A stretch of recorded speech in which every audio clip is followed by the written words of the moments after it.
সবাই জানে যে খুতবার সময় কথা বলা যায় না, অধিকাংশ মানুষ জানে। জুমার খুতবার শ্রোতারা হচ্ছে পিওর শ্রোতা, যারা হাসি তামাশা ঠাট্টা করতে আসে না, নামাজ পড়তে আসে এবং উদ্দেশ্যে 10 মিনিট 20 মিনিট 30 মিনিট আগে এই জন্যই আসছে খুতবা শুনবে। এই বোকামিগুলা করিয়েন না আল্লাহর দিকে তাকায়া। বাহির থেকে হুজুর নিয়ে এসে ওরে টাকা দিবেন, ওরে খানা খাওয়াবেন, ওর জন্য দুলার মতো আপ্যায়ন করবেন, করেন করেন, তবে তাইলে বছর একবার করিয়েন না এটাকে। দিন প্রচার প্রতিদিন জরুরি। মাসে অন্তত 2টা করেন, ছোট করে, যেখানে খরচ কমে আসবে। মসজিদে করেন, প্যান্ডেলের খরচ যাবে না। মসজিদের মাইক দিয়ে করেন, সমস্যা নাই, এই মাইকের আর মাইকিং দিতে হবে না, টাকা নষ্ট করতে হবে না। ভাই আমি বোঝাতে চাচ্ছি, এখানে কি বাইরে থেকে কেউ এসে টাকা দিবে? এই যে আজকে যারা টাকা দিছে এরা কি বাইরের লোক?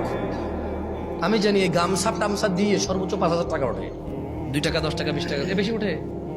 যারা বাইরে থেকে আসে আল্লাহ তো সবার দান কবুল করবে। কিন্তু আমি বোঝাতে চাচ্ছি, আপনারা তো আপনাদের মাদ্রাসা এবং মসজিদকে এখানে লস করলেন। যারা টাকাগুলো ঠেকিয়ে দিলেন কিন্তু মাদ্রাসা মসজিদে লাগলো না। এখানে না 10 লাখ বলছে, এমনও জায়গা আছে টাকা উঠছে 60,000, খরচ হয়ে গেছে 1 লাখ। এবারে যে বেড়া আয়োজন করছে, প্যান্ডেলওয়ালা একদিকে তারা খোঁজে, মাইকওয়ালা তার আরেকদিকে খোঁজে, গরুর গোষ্ঠী 10 কেজি কিনে আনছে ওইও খোঁজে আরেকদিকে। হ্যাঁ, এরপরে খালি কাগজ লইয়া খালি লোক কারে কারে দাওয়াত দিছে, কে কে আসে না এগুলো হিসাব করে, আর বলে যে উনি আসে নাই উনি আসে নাই, খাবার বলে ওইটা থেকে গেছে রে, এইগুলা করে। আপনি এরকম দেখছেন? আমি দেখছি নীলফামারি গেছিলাম জীবনে একবার, ওইবার আমি দেখছি ছেলেটার কষ্ট।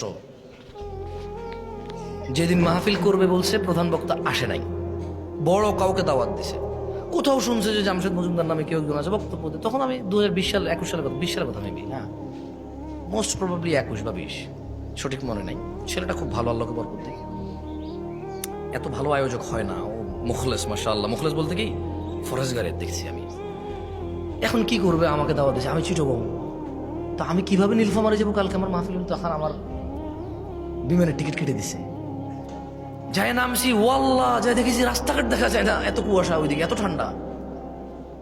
ওয়াজের এক প্যান্ডেল বানায় রাখছে বিশাল, ও যেই দিন ওয়াজ হবে সেদিন তো ওয়াজ হয় না, ওয়াজ পরের দিন আমি গেছি, কারণ তো লোকজন আসে না। কারেক্ট দাওয়াত দিয়েছে, ওই যে ওর পাটা দেখছি ফুলে গেছে হাঁটতে হাঁটতে, কে মেহমান আসবে না, কোনো দরকার আছে এটা? কোনো দরকার নাই তো। তা আমাকে কি টাকা দিবে? আর আমি চিন্তা করলাম তো নিজে মারা যাচ্ছে। পরে আমরা অপেক্ষা ছিলাম, আমাদের টিকিট কেটে দেবে আবার ফ্লাইটের। তখন আমি বাংলাদেশ সম্পর্কে এত জানতাম না। আমি ধরেন ওই প্রথম ওইটা আমার ডোমেস্টিক ফ্লাইট প্রথম ছিল, মানে বাংলাদেশের ডোমেস্টিক ফ্লাইট আমি প্রথম ফ্লাইট, এটা চিটগং টু নীলফামারী গেছি। তো আমার এত আইডিয়া ছিল না যে কীভাবে কী করে।